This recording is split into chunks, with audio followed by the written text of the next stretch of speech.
The most difficult March of the Penguins ever in franchise history is finally over, and the Penguins run right through that finish line. They sweep a back-to-back against a couple of fellow Eastern Conference playoff hopefuls, beating the Islanders 8-3 on Long Island last night, and then tonight back home at PPG Paints Arena, where they haven't been great lately, but they take care of business in an emphatic way. Against the Red Wings, they win at 5-1. I'm Matt Geica. This is Penn's Rapid Reaction. I'm going back-to-back as well. And what's the occasion? Well, the Penguins just created some much-needed separation in the Eastern Conference standings, and they got a lot of help in the out-of-town scoreboard area, too. As we look at it, the Flyers lost, the Senators lost. Of course, they took care of business with the Red Wings, so that's killing two birds with one stone. The Blue Jackets currently down a goal to the Hurricanes late in the third period as well. So it could be a royal flush of good results for the Penguins this evening if the Hurricanes can hang on there. And another glance at the standings, they're going to be in second place in the Metro Division for another night and for another couple of nights at least, as they're now 3 points up on the Islanders and could be 4 points up on the Blue Jackets. Like I said, we'll see what happens there. And of course, they have a game in hand on the Islanders too. And when you look at that wild card race in the Eastern Conference, on top of what they've accomplished here in the Metro to get to a really nice position as we head into the month of April. They are 4 clear of the Blue Jackets, like I said. Could be 4 by the end of the night. Could remain 4 by the end of the night, I should say. And they're 6 ahead of the Sens, 6 ahead of the Red Wings, 6 ahead of the Flyers, and 7 ahead of the Capitals, if you're concerned about them. So increasingly, it's looking like the Penguins are raising themselves up into that strata of teams, along with Montreal, along with Boston, who won again tonight. They beat the Stars 6-3, so Boston's at 94 points. Montreal's at 96. They're in third in the Metro. Tampa Bay, who the Penguins will play on Thursday, they're in second in the Metro, and the Sabres, in the Atlantic, and the Sabres are first in the Atlantic after getting a couple of late goals to edge out the Islanders on home ice tonight. So the Isles lose in regulation back-to-back. That put a serious hamper on their aspirations for getting into that second place position in the Metro, or maybe even just making the playoffs altogether. They're still in a position to make the playoffs, but they are going in the wrong direction at the wrong time of year for that sort of thing. I don't have the bobblehead with me tonight. It's upstairs, but Anthony Mantha scores again for the Penguins. Rickard Rakell, I didn't even mention last night. Rickard Rakell is playing center now because the Penguins have bumped Tommy Novak to the wing. They felt like he wasn't carrying play well enough. So Rakell has been taking on the increased duty. He's been doing okay in the face-off circle, which was a big issue when he went back to playing center with Crosby and Malkin out. Well, Crosby most notably. Malkin not playing center these days either. Malkin does return. Kind of a quiet night for Gino, but late in the third, he got some quality puck touches on the power play. Probably could have put at least one of those attempts in. One of those scoring chances could have been converted, but he did not have the return, I guess we'll say. Didn't have the dynamic return that he did against the Avalanche a couple of weeks ago from his previous injury. So both now he and Crosby have come back from 2 separate injuries in the month of March. So not only did the Penguins have to play 17 games, they did it without their 2 superstars for the past 20 years. And that tells you where the depth of this team is, that they not only kept their heads above water, as I said last night, but starting to make a push toward the top half of that Eastern Conference playoff field. They could easily be in a home ice position by the time everything settles out. The Penguins will have still 3 more games left this week before 3 consecutive days off. Hallelujah. So I guess the March, in a way, proceeds into April. It goes right on through Easter Sunday here, as the Pens will have the Lightning on the road and then 2 at home against the Panthers this weekend. And don't nap on the Panthers, because the Cats just blew out the Senators tonight. So even though they don't have half of their Stanley Cup lineup healthy at the moment, they're resting a whole bunch of guys who they could have probably forced back if they needed to, but they're out of the playoffs. They're tapping out. They're saying uncle, and maybe some of those younger guys might play with some energy. So you don't want to count any of these points before they're earned. But the Pens have made it through the tough part of the schedule. And I guess they do have the game against the Lightning coming up on Thursday, so not to speak too soon. But these 2 games, the 2 highest leverage games of the season, and the Penguins win comfortably in the end. They don't have much stress in the third period. Stuart Skinner better tonight than Artur Shilov's was last night at UBS Arena. Sheloff's looking shaky, but the Penguins were so dominant against the Islanders, it didn't even matter. Tonight against the Wings, they weren't quite as dominant. They had fairly decent edges in all the relevant statistical categories we like to look at: shot attempts, scoring chances, high danger chances, expected goals. All those, at least, were even, if not slightly in the Penguins' favor. But it was all about that first period, as the Wings did tilt the ice at times in the second and early in the third, as you knew they were going to have a push. The Wings aren't dead yet in terms of their playoff chances. All those teams that I listed off that lost earlier tonight, that actually helps the Wings stay solvent for at least another few days. If they if they don't start winning those soon or start getting a point here or there, they're going to be out of it before they know it. So it can get late mighty early once we get into the month of April, as Yogi Berra once said. But the Wings tonight were totally outclassed in the first period. Kind of the opposite of last night's game against the Islanders. Not that the Pens were bad in the first period against the Islanders, but they come out firing. They put 3 pucks behind John Gibson, the Pittsburgh native, of course. Has another rough outing against his childhood team. The Penguins chase a second consecutive starting goalie. That's a good formula for success, and doesn't take a 150 IQ to figure that one out. And so Cam Talbot finishes the rest of the way for the Wings after the first period. The Wings have been riding John Gibson hard, and maybe some of that starting to wear him down. Although, I don't know, the third goal he gave up, the Yegor Chinikov goal, that was off of Moritz Seider's leg. The Anthony Mantha goal, the Penguins had 3 and 4 chances. I put that more on the Red Wings defense. Maybe you could say the first goal he probably should have gotten a piece of. I don't know about probably, but could have gotten a piece of. But Ricard Raquel buries, and Raquel's got a track record of sharpshooting in the NHL. So I'm not going to necessarily say any of those goals are on Gibson, but Todd McClellan looking like a rather miserable SOB in the second half of that game because his team continues to sink in the Eastern Conference playoff chase. And will it be another year out of the playoffs for the Wings? These guys were in first in the Atlantic at the turn of the new year. Remember, the Penguins beat them at home in overtime just before the new year, I believe it was. Or that might have been New Year's Day night, if you will, January 1st night, that they beat the Wings in overtime. Chris Letang scored the winner, you might recall. That was part of the Penguins' big push coming out of the holiday break that gave them that nice cushion going into the Olympic break. And then the Penguins went on to shut down the Wings in Detroit that following Saturday. So the Penguins sweep the season series against the Red Wings. They play 3 times, and they beat the Wings all 3 times. The Wings just getting 1 standings point out of those 3 matchups. And the Wings have to be wondering, I thought we were supposed to be the team on the rise, getting back into the playoffs, not the Pens. And they see the Pens, well, it looks like they're going to pass them this year, as Pittsburgh now has a 6-point lead on Detroit in the Eastern Conference standings with just a handful of games to go. The Wings still have 8 games to go. The Penguins still have 7 to play, but we're down to the last couple of weeks. And the Penguins have leapfrogged a lot of teams in the Eastern Conference. And it's just been a case of this team continually impressing us. And I think the last 2 days, the most impressive stretch that I've seen. Yes, they got Crosby back yesterday, and they got Malkin back today, but it wasn't really about both of those guys necessarily. It's about players like Noel Acciari, who is now over 10 goals in a season. Acciari scoring tonight late to finish off the Penguins' outburst. He had 11 or has 11 goals on the year. It's about Justin Brazeau, another goal tonight. He has 4 points in the last 2 games after running rather quiet for several games after he returned from an injury. Yegor Chinikov got his 18th goal this season. He hadn't scored in a few.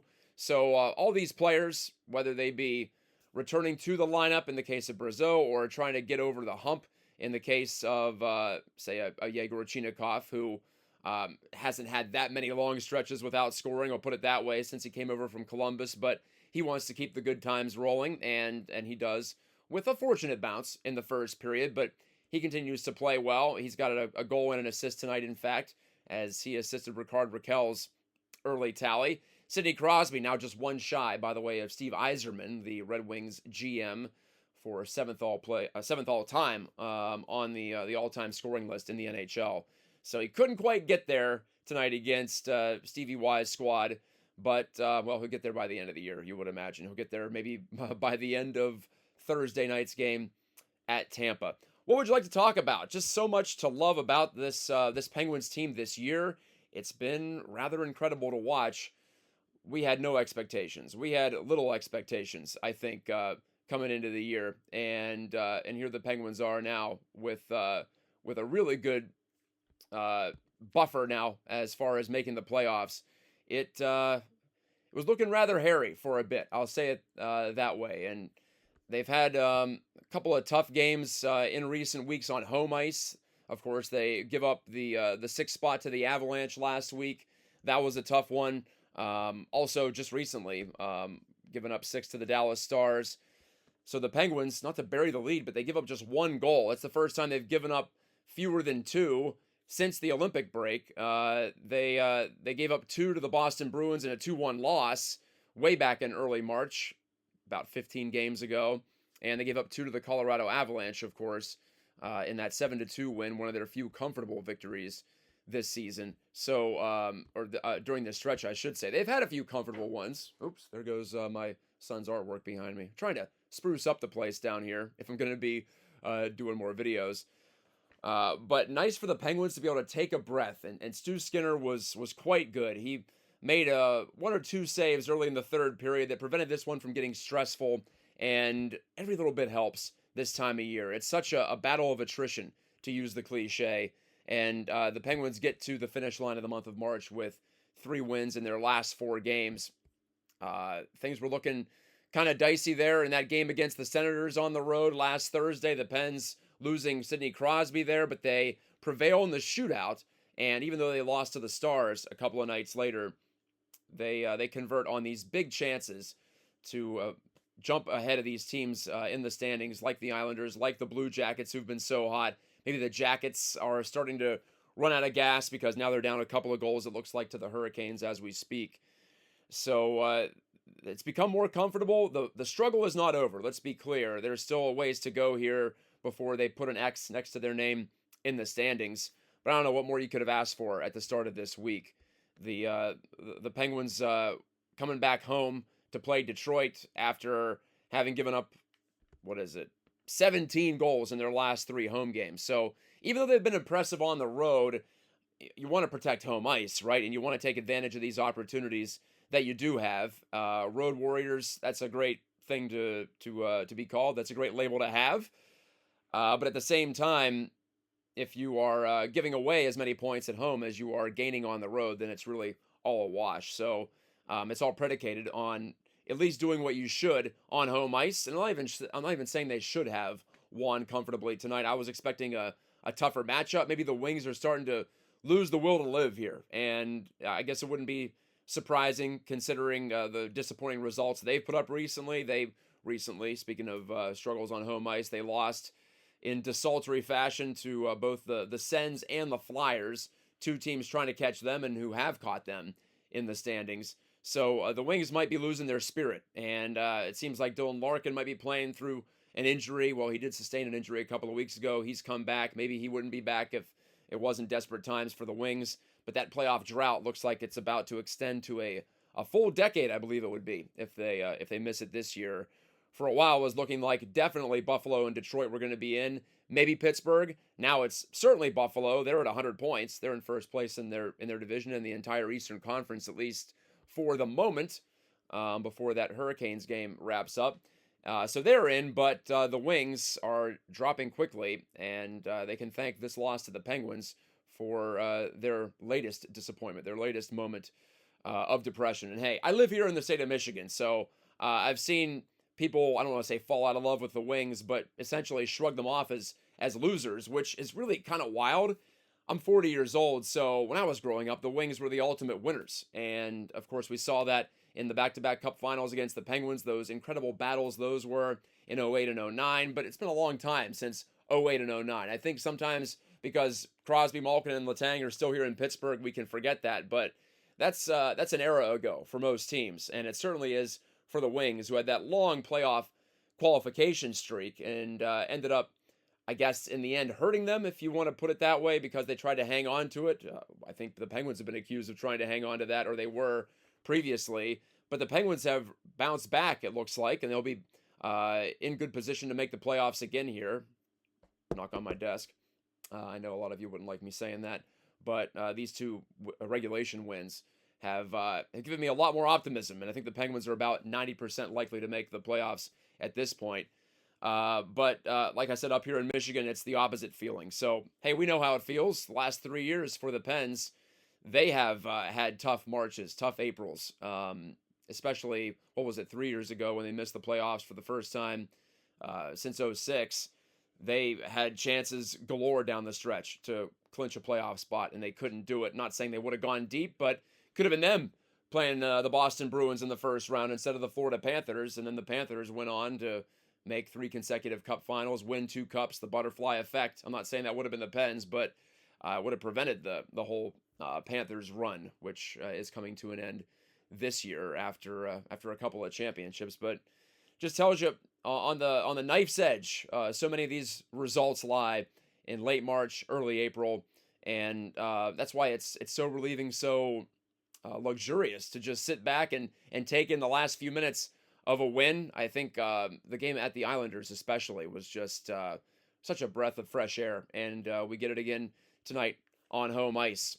Anything else that you want to address here? I do have to, well, it looks like I might have started the stream a little bit late. I'm not sure what happened there. I thought I was on the air, maybe not, but I can always post the whole thing. I do record these, so I can always just post the whole thing a little bit later on my YouTube channel. Thanks to everyone for watching. The numbers have been going up. I just feel like it's valuable to hop on the air right after the game, give you what I thought.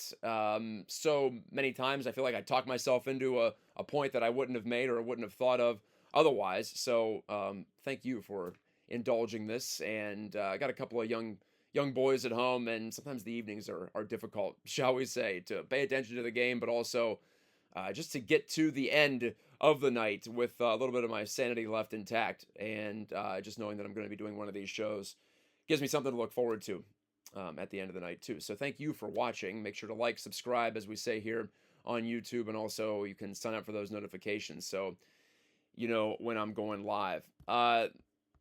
This Penguins team, I got a lot of tweets at the end of the game. Just impressed with what they've done so far. I got one tweet that said, could this be the team that no one wants to play in the playoffs? That was from Brian Cox. I don't know if I'd go that far yet, but I know the Pens would be a scary matchup for a lot of teams. The Penguins could be a favorite in the first round, of course. But maybe if the Pens can finally get a playoff series victory this year, I think they would be a team that, say, Carolina wouldn't want to play. Yes, Carolina has done well against the Penguins in recent years, but the Pens also took it to them in one game this year, and the Penguins have proved pesky against the Canes in those 2 games down in Raleigh I'm talking about in particular. The Canes just couldn't put the Pens away. Both times Hurricanes win those beyond regulation, but of course it's 5-on-5 overtime in the playoffs. So there might be a seed of a doubt there for the Canes, who also have had their playoff struggles recently, if the Pens can get past round 1. And as of right now, who knows if they get in, who they would even play. It's still the Islanders as of this moment, as it looks like the Blue Jackets are going to go down to defeat at Nationwide. Yeah, they did lose. In fact, Hurricanes had an empty netter late, so 5-2. The Canes get 3 in the third, and the Blue Jackets lose again. So the Blue Jackets have dropped 4 in a row. They remain in the second wild card spot. If the Pens finish in the second spot in the Metro, could be the Islanders, could be the Blue Jackets. I suppose it could still be the Flyers. The Flyers have a game in hand on the Islanders. Actually, 2 games in hand on the Islanders. Let me check that Flyers score. Yes, they did lose to the Caps. I think I did confirm that earlier.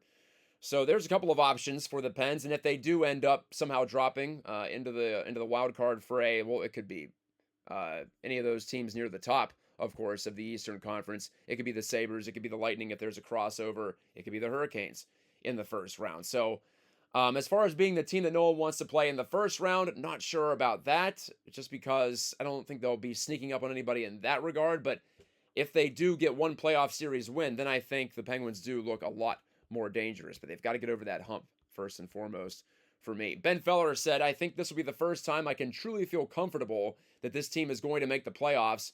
Well, as you can tell from the way I'm talking right now, I feel the same way. To win both these games, not just in any form, but to win both in regulation. Now the Penguins have added to that tiebreaker advantage that they have been lording over a lot of the teams in the Eastern Conference. They have 31 regulation wins out of 38 total wins. So that puts them ahead of the Islanders by 3, ahead of the Blue Jackets by 4, ahead of the Red Wings by 3, ahead of the Flyers by an incredible 8. The Flyers only have 23 regulation wins. So the Pens were called frauds, and they have been called frauds, quote unquote, for their reliance on overtime points. They have 16 overtime losses, of course, and we know that 10 of those have come in the shootout. So it's even more of a I suppose, a triviality for me when I'm analyzing the team's performance so far. But I think we all know it looks pretty ugly there. The Penguins have lost technically 37 games this year, and they've won just 38. So one game over 500 in that regard. I don't count it that way. I tend to count the overtime losses as a half a loss. So I would say 38 wins. And if you knock down the overtime losses to 8, it's 29 losses. So for me, that's more of a true acknowledgement of how things have gone. That would put the Penguins 9 games over my adjusted 500. I'll have to copyright that one, I suppose. Not sure anyone's going to be reaching to steal that one from me, but that's my concept, at least. Meanwhile, the Flyers, 37 wins, and if you knock down their overtime losses, 31 losses. So, hey, give credit to Philly. They were, 7-1-1 coming into tonight. The Capitals beat them, though, to keep their very minuscule playoff hopes solvent for another couple of days. But that one stung for the Flyers, no doubt about it. The tough part for these teams, like the Blue Jackets, like the Flyers, like the Sens, who have pushed quite well to get to where they are, to get within shouting distance of a playoff berth. The problem is you still have 2 weeks to go, 2+ weeks to go. And at some point you run out of gas. And I think you are seeing it with some of these teams, like Ottawa, like maybe not Philadelphia tonight necessarily. That's just one result. But I think you're seeing it with the Islanders. I think you're seeing it with the Blue Jackets. So the finish line can be cruel. It can all of a sudden feel like it's a long way away. And I suppose only the strong survive at this time of year. No apologies from teams that are ahead of them in the standings, certainly. Running Beam made a great point. He said, honestly, pleasantly shocked at the first period tonight after last night. A letdown wouldn't have been a surprise. I agree, but this team is different. It seems like this team is different. They've proven their character over and over again. They've proven their professionalism over and over again as they come out roaring in the first period. It was impressive. It was great to see. That tells me they knew that a letdown was quite possible, if not probable, after putting 8 on the Islanders in a pivotal game the previous night. But they come out and put 3 more on the board, and I don't want to say they cruised to the finish because there's still a lot of work to do in the final 40, but it just takes a lot of pressure off. And you can give up a power play goal like they did. By the way, the PK struggling, continuing to struggle without Blake Lizotte. Face-off loss and a Patrick Kane shot and a rebound and a score for Dylan Larkin within 5 seconds of the Wings power play. That gave them some life in the second before Justin Brazeau deflected in a point shot from Connor Clifton. That gave the Pens the 4-1 lead going into the third, and they converted that into a 5-1 win. Elmer Soderblom did not score tonight, but I think he played his best game as a Penguin, and you're telling me emotion isn't a part of this game, or isn't a part of sports? It certainly is. You know, he wanted to prove something to his old squad. He got an assist tonight, and possessing the puck, using the large frame, all the stuff that you dreamed about when you saw the measurables for Elmer Soderblom. And I'm sure Wings fans are apoplectic at watching him play tonight because, well, they could have used some play like that, certainly, whether that be tonight or in previous games since the trade deadline when the Penguins picked him up for, what was it, a third-round pick, I believe. Same type of give that they delivered to the Blue Jackets for Yegor Chinikov. So Kyle Dubas, I don't know if we can say he cooked with the Soderblom move. We'll see. But there's some runway on that one, much like there is with Yegor Chinikov, who is still just a restricted free agent this upcoming offseason. Let me see any more tweets from all of you.